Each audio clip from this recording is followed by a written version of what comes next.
rendrika fantelony indray ny resaka motion de censure tsy mety mitovy hevitra ireo solombavam-bahoaka eo amin'ny fanatanterahana izany nanjavona mpanodinana ihany koa ireo sonia efa nananika ny 70 voangona hatramin'ny omaly reto ity ivelan'ny efitra ny fivoriana fa nisy indray ny fizarana vola 10 hetsy ariary nandresena lahatra ireo solombavam-bahoaka iverin-dalana noroahiny ivoaka ny mpanao gazety nanangona ny vaovao mahakasika izany.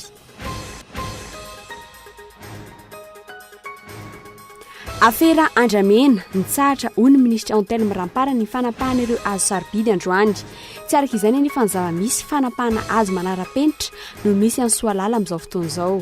Ankilany mangina ny fisamborana ireo anaran'olona misy asy voatonona ho mpanao afera maizina amin'andramena. Nandray ny maso ivoan'ny Suisse androany ny ministra ny tontolo iainana ary ny fanakalo hevitra teo amin'ny fiara-miasa ho atao amin'ny resaka crédit carbone.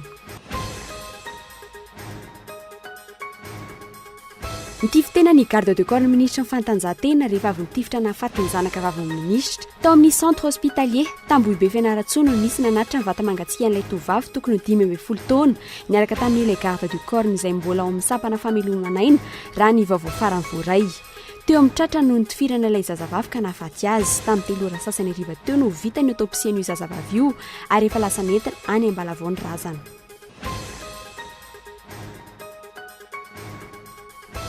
Niely ny feo nisy mpangalajaza teny Soavy Masoandro olona telo nitondra katikatana ny voalaza fa saika angalajaza teny toerana tonga hatramin'ny fanakatonany sekoly omaly ariva ity raharaha nanakirotana ray aman-dreny mpianatra ity. Roa ianatra eto nitranga voamarina fa alajaza raha ny fanazavana tsy ahoezahana aparitaka ny sisa. Lehilahy iray mitampiadiana no lavo mibala mitandro ny filaminana kanadiana nandritra ny fampitifirana tao amin'ny lapan'ny antemera-pirenena. Fotoana izay nisy ny fivoriana ny arahany praiminisitra kanadiana niaraka tamin'ireo parlementera.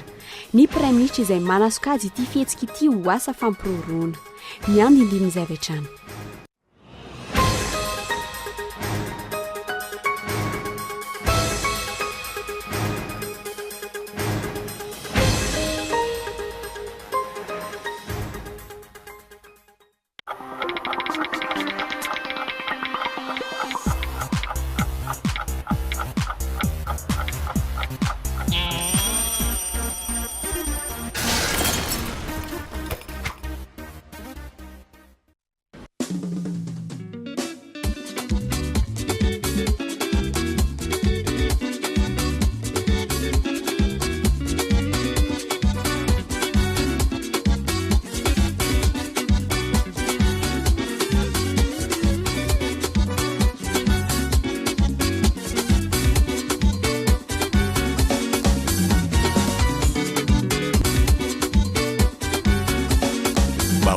Toujours meilleur.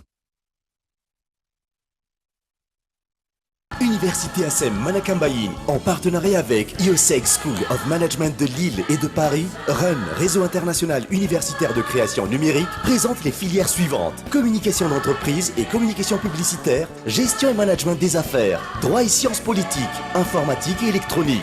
Université assez Manakambaïn, porte ouverte mardi 21 et mercredi 22 octobre. Concours d'entrée en première année, lundi 27 et mardi 28 octobre. Université assez Manakambaïn, téléphone 22 295 34. Du grand spectacle arrive sur Canal+.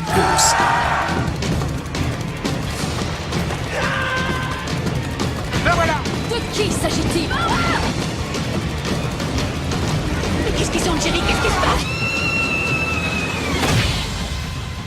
Demain, je m'y tiens, je prends ma journée. Oh non, mais parce que j'ai tout négligé. Les films et les séries qu'on aime sont sur Canal+. Le décodeur est à 40 000 arrières seulement pour tout paiement par prélèvement bancaire. Canal+.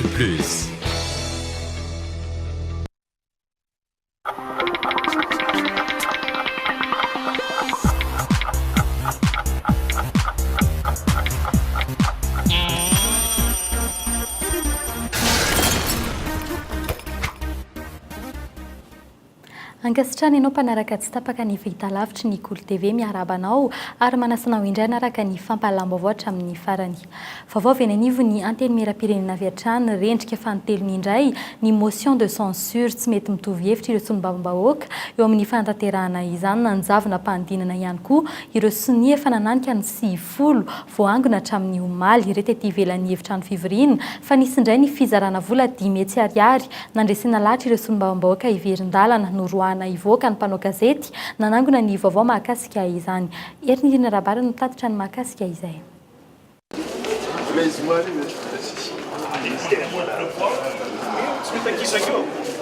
Azafady anareo aria madrapori azafady. Rehefa veo anareo fa miboaka reo vanareo tonga zasa legna sary. Tamin'ny folora maraina noroahana nivoaka ny faritra manodidina ny efitrano fivoriana teny Tsimbazaza ny mpanao gazety solombavambahoaka maro no nijory vavolombelona fa notambazana vola ary nisy ireo nandray mba tsy hampandeny motion de censure 10 ariary isaky ny solombavambahoaka no nomena androany fa mbola isy 10 ariary hafa hampanantenaina aoriana kely araka ny vaovao avy amin'ny loharano vaovao maromaro ambon'izay tsy nety nitovy ihany koa ny tadin-dokanga ny fandroritana ny resaka tombotsoa teo amin'izay olona asolo ny prime ministre sy ireo ministre tsirairay aorian'ny fanonganana no nipetraka ny ady-hevitra itsendanin'izay tsy nampitovy ny hevitra ihany koa ny tsy maintsy andravana ny biro maharitra raha toa ka raikitra ihany ny motion de censure. Hoanay aloha zany dia ohatra ny hoe betsaka loatra ny katsikatsi politika avy amina vondrona antoko politika fa tafiditra ao anatin'izay katsikatsi toerana sy hoe manahoana ny afahana mametraka an'izay ataoko hoe valifata ara-politika ngamba ka kely ihany raha ny finoana hoe atafita an'izay fitsipaham-pitokisana zay eritreretin'ny sasany zay Mahazo lakatrany ny resabola maro ireo menomenona rehefa nilahatra atao amin'ny biraon'ny filoha lefitra avy any Antsiranana fa 10 fotsiny no nomena raha ny vaovao angona teny toerana ihany koa ny vondrona politika mapara no isan'ny mitarika fanangonatso ny vaovao indray raha 17 sy ny enjehana ahafahana mangataka motion de censure 17 no efa voangona hatramin'ny ariva teo nanamavy izany akolaka ny solombavambahoaka iray avy ao amin'ity vondrona politika ity raha nanontaniana mikasika izany. Entité mikononkonona zavatra ato vodona teo anatrehany zavatra misy ary fa ahoana moa hoe zay mapara ihany ny tena hitarika an'izany zay ngamba azoko resahana anareo le mandasiny tsy mandalo raha ohatra ka misy hevitra mipoitra io aleo dinihana na izay raha mifandinitra. Tsy ahitsony anefa zay tena marina manoloana ireo mpanao gazety nitsipaka ny mety ofisian'izay resaka motion de censure izay ny filohan'ny anteny miram-pirenena mitovy fomba fijery tanteraka amin'ny prime ministre ny filohan'ny anteny miram-pirenena nanamafy ny voalazan'ny docteur Roger ity filohan'ny androm-panjakana natao anaramaso ny asan'ny mpanatanteraka ity. Fivorimbe izay tsy azon'ny be sy ny maro atrehina fa izay solombavambahoaka ihany ny ao ka io dia tsy mifantoka fotsiny amin'izany zavatra teneninao zany fa mifantoka amin'ny zavatra maro ka fandaminan-draharaha anatiny amin'ny anteny miram-pirenena ka iny moa izy nanomboka tamin'ny folo maraina tsy diso ary ny farana teo tamin'ny roa ora dia araka ny maha commission plénière azy zay moa resaka tsy misy mipikany ao fa dia vita tamin'ny mpidaminana le izy ka zay ngamba ny azonay ambara aminareo. Fantanina mbola indrasambaliny ny hoe hivoaka ihany sa tsy ny motion de censure raha ofeny ihany nisy 17 enjehana azo ireo solombavambahoaka 200 hampandany ny motion de censure avy ny mapara sy ny namany ny herinandro avy izao indray vao fantatra izay mety hovalin'izany atreto mbola tsy lany izay ordre du jour na ny lahadinika atrehina mandritry ny 2 volana ivoriany solombavambahoaka.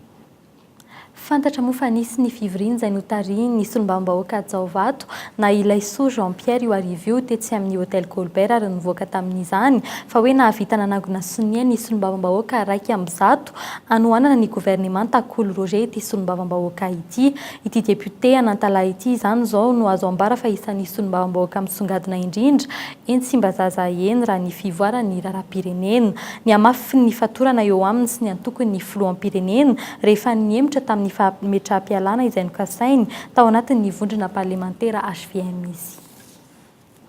fa mbola amin'izay pejy politique izay hatrany afana ny raharaham-pirenena atoato na dia teo aza ny fanambazana voly ireo solombavambahoaka tsy hampandeha ny député niainga tena Tsimbazaza hatreny amin'ny Colbert izay nandrenesana tarehim-bola hatramin'ny roa tapitrisa iray isaky ny député io arivo io. Araka ny vaovao no hamarinay tamin'ny loharanom-baovao maro samihafa dia maro ireo solombavambahoaka no tsy nanaiky izany. Mbola misy ireo solombavambahoaka manana azon-damosina ka tsy manaiky no vidim-bola ny zava-misy tafiditra anatin'ny lavaka politika izay naharendrika ireo mpitondra lanim-bahoaka ny fandimby teto ny fitondram-panjakana ankehitriny. Fanampanazavana. Fampanantenana maro no efa eno tato anatin'ny 7 volana. Raha ny fampanantenana natao imasom-bahoaka izany hoe manana lanja masina sy miezinezina no jerena na tiana na tsy tiana, ny kabary atao amin'ny fianianana tahaka izao dia masina ary goavana satria retany rendanitra. Ohatra, 3 volana dia foana ny delestazy hoy ny filoham-pirenena malagasy vao fidim-bahoaka. Porofo io fa efa nisy ny aloha izany ny delestazy teto Madagasikara saingy tsy mbola tonga teto Antananarivo izany ny volana janoary nanaovana ny fianianana. Tsy tanteraka tao anatin'ny 3 volana araka izay nampanantenaina ny famahana ny olana. Tsy nomena ny fanampiana rehetra mpitsarana ny delestazy ihany keo anefa ny jirama. Tsy nifanaraka tamin'ny teny nambara ny fepetra na piarina. Tsy nisy intsony ny fanampiana arabola avy amin'ny ministeran'ny vola fa hoe efa manana ny vola manokana ho azy ary mahaleo tena arabola ny jirama fa aleovantena izay niankina tamin'ny ministeran'ny vola sy ny tetibola teo aloha. Ny zava-nisy nanambola ny fanjakana malagasy rehefa amahan ny delestazy ho Antananarivo renivohitra rehefa nanomboka niakatra ny feo ka tonga teto ny fahatapahan-jiro. Fa tsy misy kosa ny vahaolana rehefa amahan ny delestazy any amin'ny faritra. Fantatra fa tsy nanaiky izany fomba fiasa izany ny ministry ny angovo dia iny ny esoriny iny. Ny sabotsy 18 Oktobra farany teo, fantatra fa efa nisy ny fivoriana tsy natrehan'ny ministry ny angovo nataon'ny prime ministre Kolo Roger, ny tandapa ary ny ministra HVM vitsivitsy teny mahazo arivo nandinika ny momba ny delestazy ka tapaka tamin'izany fa ny 20 Oktobra dia tsy hisy intsony izany. Miandry ny fijanona ny delestazy manerana ny Madagasikara izany zao ny vahoaka malagasy satria fantatra fa mbola toerana 90 no maty jiro hatrany amin'ny adiny 9 na adiny 10 isan'andro ankehitriny.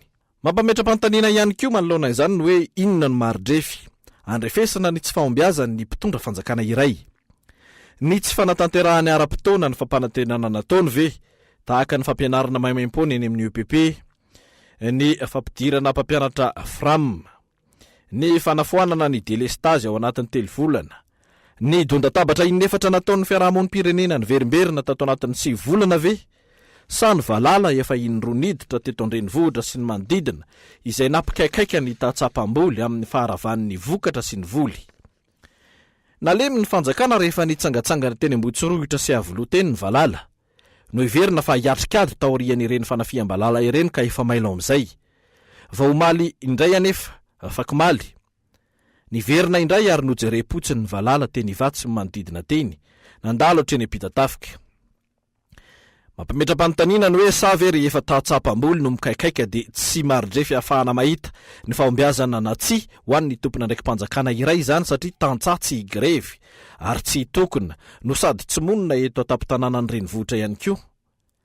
Andrasana ankehitriny ny ampitoviana lenta ny vohitra rehetra manerana ny Madagasikara ka tsy isiny ny delestazy intsony. Sa sanatria hitovy amin'ny kompani Air Madagasikara ka hoe nosoloina ny tale jeneraly nefa tsy afaka ny lisitra maintin'ny Europeanina hatramin'izao fa fitokoana ny mpiasa indray no nanaraka izany taty aoriana.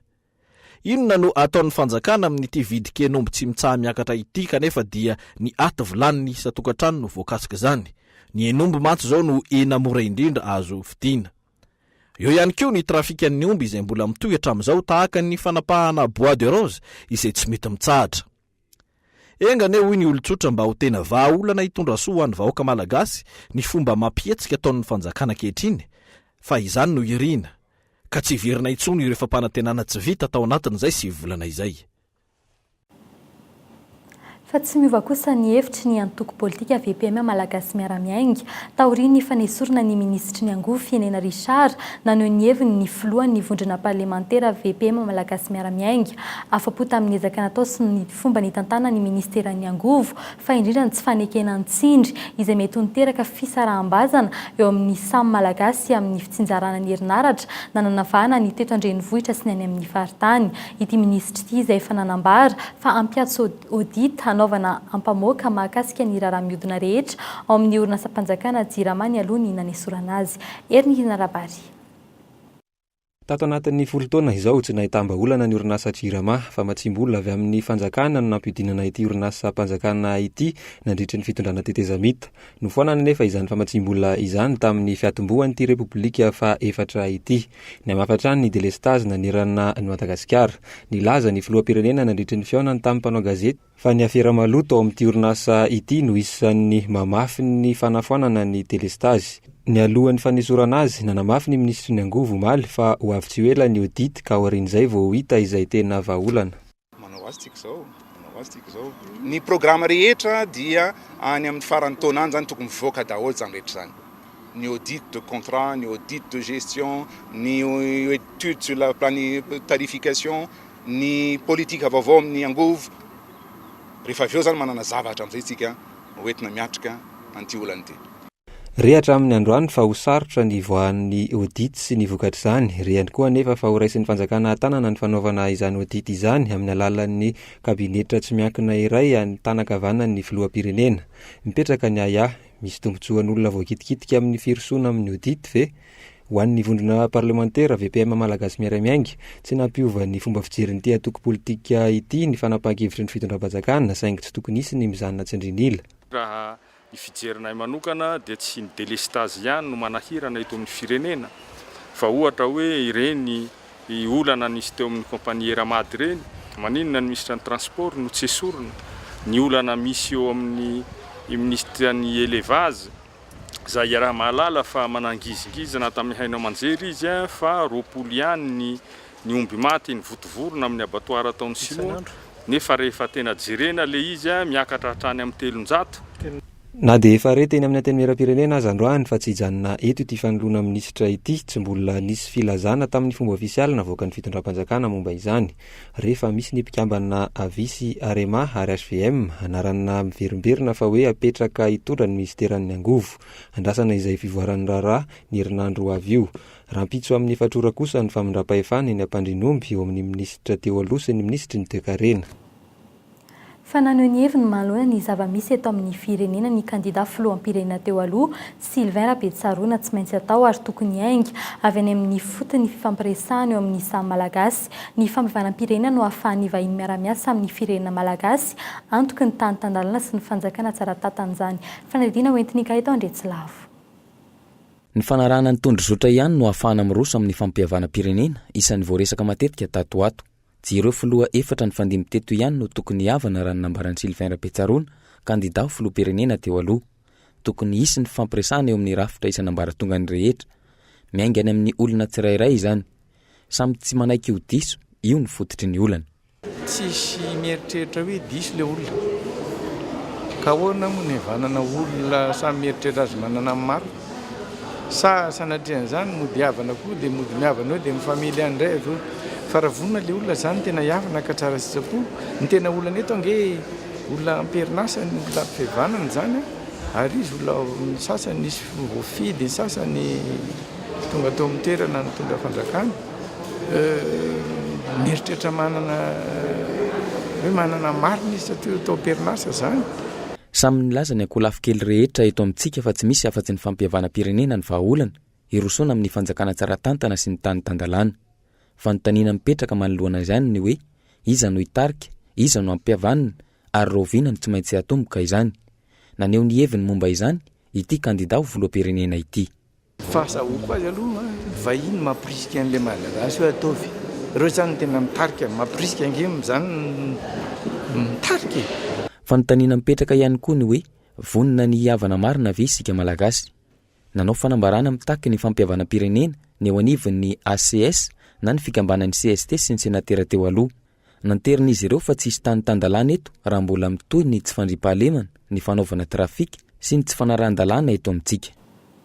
Fa mitaky ny vary mangatsiaka tsy voalohana andritra ny fitonana tetezamita, ireo mpikambana rehetra tao anatin'ny kongresy ny tetezamita avy amin'ny faritra 2020. Ny faraky amin'ny 30 ny volana Oktobra ho avy izao no fe-potoana farany nomen'izy ireo andraisan'ny tompona andraikitra fanapahan-kevitra mahakasika izany fanampanazavana.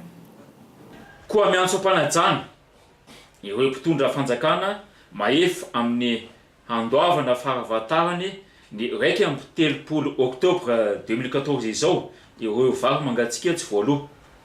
fanajana ny teti-bola fantsina 2014 isiny mangarahara amin'ny fampiasana ny volam-bahoaka sy ny fanajana ny aradrariny andray ny fepetra rehetra amin'ny fandoavana ireo vary mangatsika amin'ny taona 2014 ity ary teti-bola efa n'olanina teo amin'ny antenimieram-pirenena fa tsy ampifangaro izany indray amin'ny teti-bola 2015 izay mbola olanina eo anivony antenimieram-pirenena.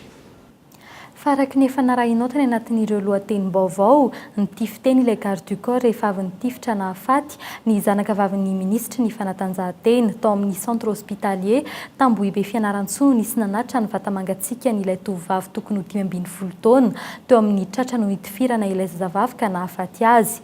Tamin'ny 3 ora sasany hariva teo no vita ny autopsie ny zazavavy io ary efa lasa nentina ny ambalavao ny razana. Manakaiky ny firifany kosa nitifirana ilay garde du corps ny tenany kanefa tsy nahafaty azy avy hatrany. Mbola amin'ny sampana famelomanainy ilay garde du corps ankehitriny raha ny vaovao farany voaray tsy hita popoka kosa ny mpamily nitondra azy ireo hatramin'izao mbola mitohy ny fanadina mahakasika ity raharaha ity.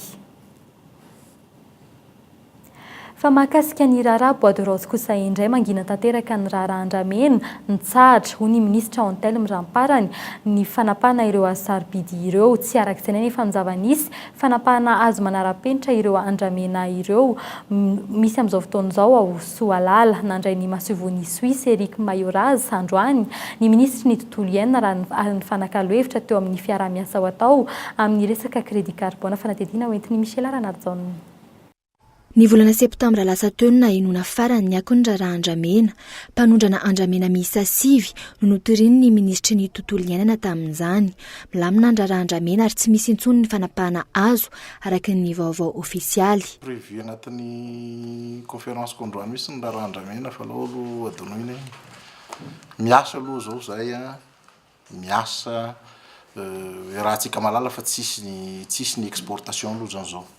Raha ny information azoko aloha zany hatreto dia efa tsy misy tsony ny fanapahana vaovao satria efa misy réseau d'informateur hatrany ambanivohitra hatrany amin'ny commune efa napetraka. Araka izany nefa ny zava-misy mbola mitohy ny fanapahana andramena any amin'ny faritry Soalala amin'izao. Fanapahana manara-penitra no atao amin'izany. Azo antoka fa maro kokoa noho ny teo aloha ireo azo ripaka isan'andro noho ny fampiasana fitaovana avo lenta. Tsy nahinona feo intsony ny mikasika ny fitoriana napetraky ny ministra. Aiza ho aiza ny fisamborana ireo olona miisa 6 voatonona anarana: Brenda Justine, Soltraka, Norbert, Nono Volasandoka, Joël Labe, Joël Cicatrice, Aimé Patrick sy Solsambava. Raha miantona ny raharaha andramena ny famarotana ny crédit carbone indray no mahamaika ny ministera amin'izao. Nandray ny masovon'ny Suisse Eric Mayoraz androany ny ministra ny tontolo iainana Antelme Ramparany ny fanakalo-hevitra teo amin'ny fiarah-miasa ho atao amin'ny resaka crédit carbone sy ny fanavaozana ny décret mikasika izany izay nivoaka ny taona 2022. Fa eo amin'ny lafiny fitaterana nabakabaka kosa indray hosoloana mialoha ny farantaona ireo fiaramanidina roa Boeing 737-300 ny kompania mpitaterana Air Madagascar tsy mbola fantatra treto ny marika izay fiaramanidina izay raha toka manakoako ny hoe Avro RJ85 izany tsy nety nilazany teti-bola napetraky ny fanjakana amin'ny fifitianana ireo fiaramanidina ireo ny teo anivo ny ministeran'ny fitaterana rehefa nanontaniana androany fanatedina. Ny volana septambra teo no fantatra fa hividy fiaramanidina vaovao miisa 2 ny fanjakana anoloana ireo Boeing 737-300 roa ny Air Madagascar izay efa tranainy sy tsy afaka ampiasaina intsony. Ho tonga ireo tanindrazana alohan'ny farantaona ireo fiaramanidina vaovao ireo. Fantatsika moa zany efa fantatra moa zany fa ireo le fiaramanidina indrindra moa le Boeing 737 ireo dia efa mifaraparana ihany zany ny fotoana ampiasana azy, tsy maintsy hosoloana zany izy ireo. Dia ao anatin'izay zany ny fanjakana miaraka amin'ny Hermada moa zany dia efa manao ny fampirarahana rehetra, manao tractation moa zany, négociation. Io zany mbola jerena tsara hoe inona sy ahoana no mba ahitantsika tombony misimisy kokoa. Fa ny fantatra zany dia hoe tsy maintsy ezahana alohan'ny farantaona, tsy maintsy azahoana n'ilay fiaramanidina. tsy mbola voafatratra eto ny marika ireo fiaramanidina ireo raha ny fanazavana azo avy amin'ny ministerany fitaterana. Raha ny vaovao voaraitany amin'ny foiben'ny kampania mpitaterana Air Madagasikara kosa nefa raha toka efa nitsidika orinasa mpamokatra fiaramanidina maromaro ny fanjakana malagasy toy ny attirer sy ny Airbus tao Europa ary ny Boeing tany États-Unis, ny fiaramanidina Avro RJ85 mahazaka olona 520 izay vokarin'ny orinasa britanika BAE Systems iray no ny antefan'ny safidy. Mandaizana nefa ireo tompona ndraikitra eo amin'ny ministerany fitaterana. Marika hoe inona ny marika io indrindra zany mbola tsy afaka manome satria mbola ao anatiny ataontsika hoe tractation na fifampirarana zany fotoana zao. Misy milaza hoe Avro ny Boeing Airbus zany zany atao anatiny fanaovana tractation daholo zany dia objerena an'izay zany amin'izao fotoana zao ny tompona ndraikitra mikarakaran'izany hoe izy ary ny mety ahitantsika tombontsoa inona ny mety amintsika malagasy. Mbola andalana araka izany ny fisafidianana ireo fiaramanidina vaovao hiasa eto amintsika. Tsy nentana nambarany teti-bola napetraky ny fanjakana hividianana izany teo anivon'ny ministerany fitaterana rehefa nanontaniana. Raha toka iantefany amin'ireo fiaramanidina Avro tokoa ny fanjakana, raha ny fianadiadiana manodidina ny 520 tapitrisa dolara amerikanina ny vidin'izy ireny. Hanao ny zotra Ivato Atsiranana, Ivato Nosbe, Ivato Toamasina, Ivato Toliary, Ivato Tolaniaro. Isidina ny Johannesburg sy ny Nosy Maurice indray isan-kerinandro ary any Moronis Comore intelo isan-kerinandro ireo fiaramanidina vaovao ireo. Fanadidina manokana mahakasika ny areti-koditra kosa no entina aminao manaraka mitarika areti-koditra maro, ny menaka fanositra amin'ny taresin'ny vatana tsy manara-penitra mitobaka nefa izy ireny eny an-tsena amin'izao hafanana izao maro ary mora vidy izy ireny eny rehetra eny, tsy misy anefa ny fanaraha-maso atao araka ny tokony izy amin'ireny vokatra afarany avy any ivelany ireny. Fanadidina.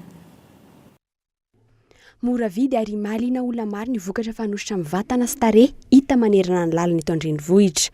Tsy mifidy toerana hividianana ireny vokatra ireny matetika ny olona. Efa manantona ny mpanjifa raha teo ireo vokatra. Tsy voara-maso avokoa ireny vokatra ireny. Raha ny tokony ho izy toerana mangatsiaka, tsy mandomando ary tsy tratra ny hafanana masoandro ny tokony ahitana lalandava ireny vokatra ireny. Tsy izany anefa ny zava-misy.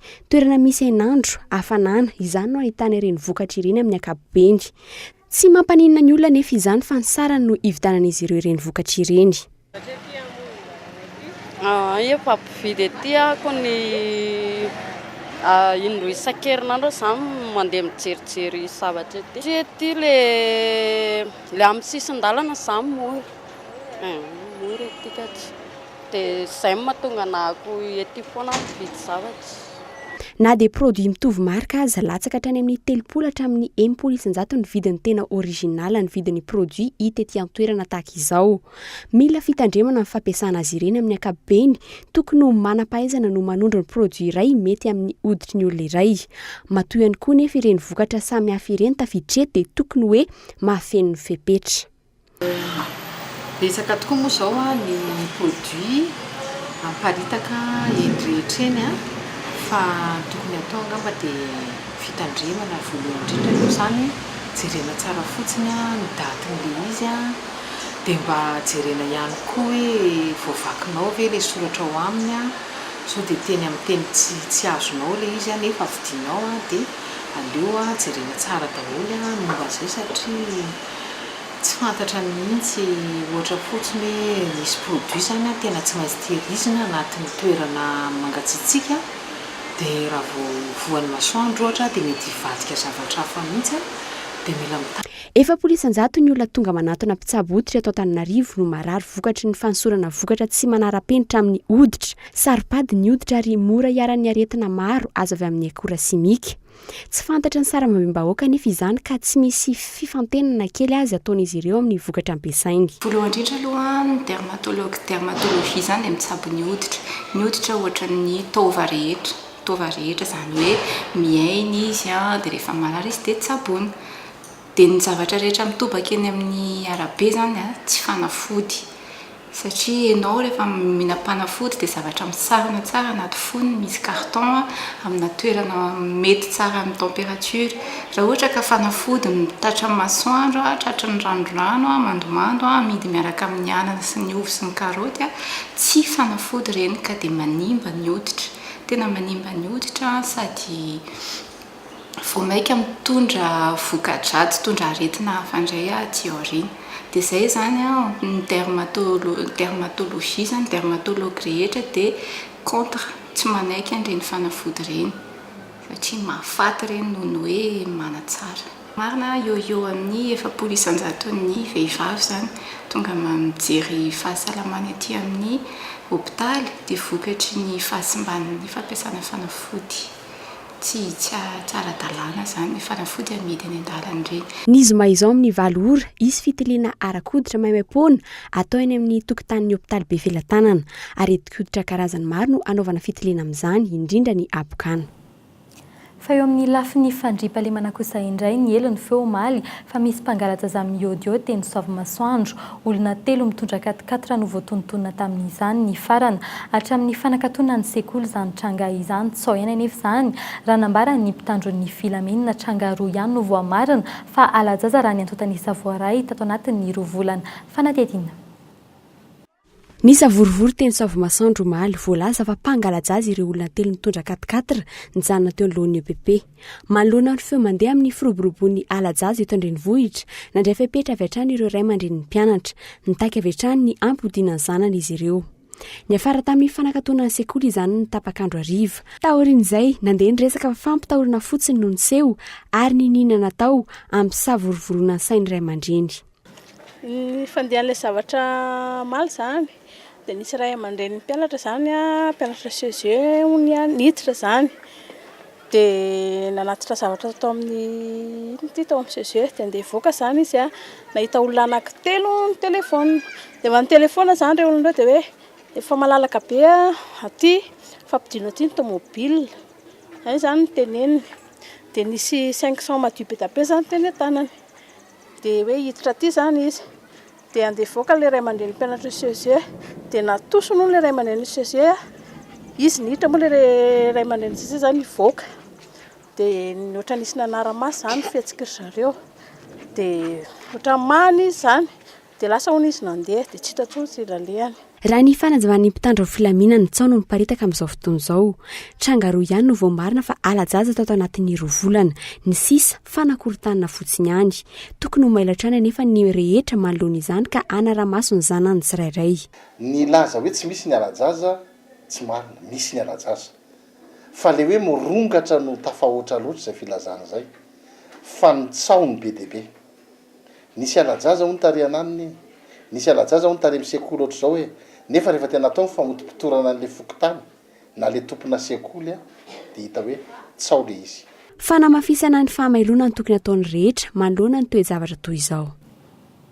Maresaka avy any ivelany, lehilahy iray mitapiadiana no lavon'ny balan'ny mpitandro ny filaminana kanadianina nandritry ny fifampitifirana tao amin'ny lapan'ny anteny mera-pireneny fotoana izay sy ny fivoriana niarahan'ny praiminisitra kanadianina sy ireo parlemantera ny praiminisitra izay manao sokajy ity fihetsika ity ho tahaka ny asa fampiororona fanadihadiana teo amin'ny sarin'ny France 24. Entitra ny kabary nataon'ny praiminisitra kanadiana Stéphane Harper mahakasika ny fifampitifirana ny seho omaly. Nous ne serons pas intimidés. Le Canada ne sera jamais intimidé. Tsy ampiempotra anay izany, tsy ampiempotra ny Kanada, ampitomboana hatrany ary amafisina ny ezaka ataon'ny sapan-draharaha misahana ny fandriampahalemana amin'ny ady amin'ny famongorana ny asa fampiororona. Isany tao amin'ny lapan'ny anteny mera-pirenena, nivory niaraka tamin'ireo parlemantera ny praiminisitra kanadianina tamin'ny fotoana nitrangan'ny fifampitifirana. Fotoana fohy talohan'ny idirany ity lehilahy ity tao amin'ny anteny mera-pirenena, efa nahafaty miaramila iray tsy lavitra ity lapam-panjakana ity izy. Avy eo niditra tao amin'ity lapan'ny solombavam-bahoaka ity, tao no lavin'ny balany mpitandro filaminana. Nandritry ny ora maro no amafisina ny fitandrona ny filaminana no nitahotra amin'ny mety sy ny olona hafa miaraka tamin'ity lehilahy ity izay fantatra fa teratany kanadianina 2 taona. Ny alatsinainy teo efa nitrangana fihetsika feno herisetra toy izao tany an-toerana ary miaramila iray no namony ainy iray hafa naratra mafy. Raha ny fanadihadiana natao tany an-toerana dia misy ifandraisany ireto lehilahy tompon'antoka tamin'ny famonoana ny seho omaly sy ny alatsinainy lasa teo ireto. Samy teratany kanadianina izy roa lahy ary mivondrona ao anatin'ny vondron'ny silamo mahery fihetsika. Mifarana ny fiarantsika tamin'ny tianio inty tsaorany ianao nanaraka ny fampahalamba voatra amin'ny faramamy fotoananao indray raha mpitsy tahaka izao veloma